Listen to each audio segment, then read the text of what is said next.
Hello दोस्तों, नमस्कार। कैसे आप लोग? ठीक होंगे, अच्छी पढ़ाई चल रही होगी आपकी।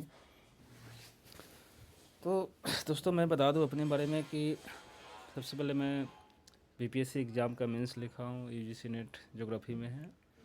सोशल साइंस से मैं बिहार स्टेट पास हूं, पेपर 1 पेपर 2 ज्योग्राफी से है, सीटेट पास हूं। एकलव्य मॉडल का मैं इस बार मेंस लिखा हूं। उसके बाद मैं यूपी एलटी ग्रेड का मेंस दे रहा हूं। तो ये सब ज्योग्राफी में काफ़ी, मतलब मैं सोशल साइंस में काफ़ी पढ़ाई किया हूँ, काफ़ी मैं कुछ सीखा हूँ।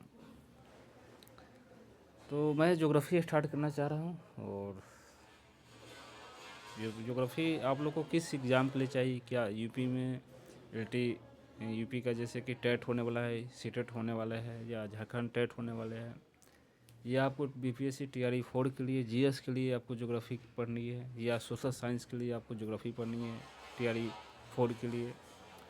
क्योंकि टीआरई 4 का एग्जामिनेशन मई में आपका शेड्यूल है बीपीएससी कैलेंडर के हिसाब से।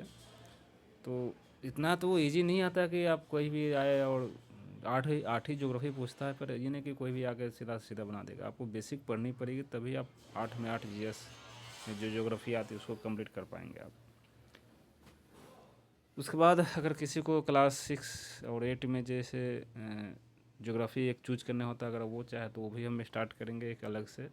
पर अभी हम ज़्यादातर प्रयास करेंगे जीएस के लिए। जो टॉपिक है, जो लोगों को बहुत सारे उसमें प्रॉब्लम होती है, जो साइंस बैकग्राउंड के उनको बहुत प्रॉब्लम होती है उसमें, जो 8 क्वेश्चन होती है जीएस का।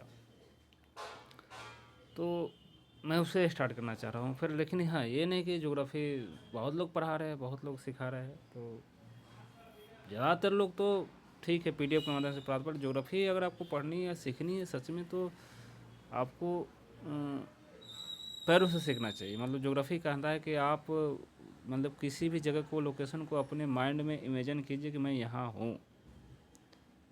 और जैसे ज्योग्राफी मतलब वहाँ चल के मैप के माध्यम से किसी कंट्री के बारे में, किसी जगह के बारे में अगर जानना है, तो वहाँ जाकर अपने आप को इमेजिन कीजिए कि मैं यहाँ हूँ।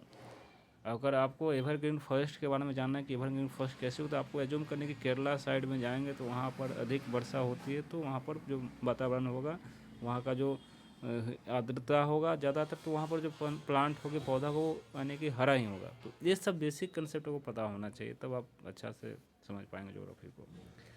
ज्योग्राफी ज़्यादातर मैप का इस पर ज़्यादा यूज होती है, और ज्योग्राफी को डायग्राम और ब्लैक बोर्ड या चाहे वाइट बोर्ड हो, उसके माध्यम से आप पढ़ेंगे तो आप ज़्यादा सीख पाएंगे।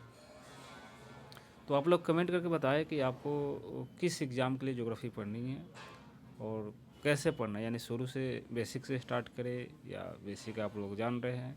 क्योंकि ज्योग्राफी में मैंने जहाँ तक से, अगर बेसिक से अगर आप नहीं पढ़े, जैसे अक्षांश से देशांतर रेखा क्या है, वहाँ से बेसिक होता है, पर उससे पहले भी सोलर सिस्टम होती है। तो बहुत से एग्जाम में सोलर सिस्टम पूछता है, बहुत में नहीं पूछता है। तो आप लोग जैसे कहेंगे वहाँ से स्टार्ट करेंगे। हाँ, मैंने अपनी इंट्रोडक्शन तो दे ही चुका कि मैं यूजीसी नेट ज्योग्राफी में हूँ। मैं डबल एमए किया हूँ, बीएड किया हूँ। उसके बाद मैं एलटी ग्रेड का मेंस लिख रहा हूँ, जो यूपी एलटी ग्रेड का। उसके बाद मैं एकलव्य मॉडल का मैं मेंस दिया हूँ। उसके बाद मैं बीपीएससी का मेंस लिखा हूँ, बीपीएससी सिविल सर्विस का मेंस लिखा हूँ। सीटेट पास हूँ, स्टेट पे सॉरी दोस्त, स्टेट पेपर 1, स्टेट पेपर 2 में ज्योग्राफी से पास हूँ। तो ये सब मेरा है। तो आप लोग बताएं, कमेंट करें, शेयर करें, फिर हम स्टार्ट करते हैं। ठीक है, थैंक आज के लिए।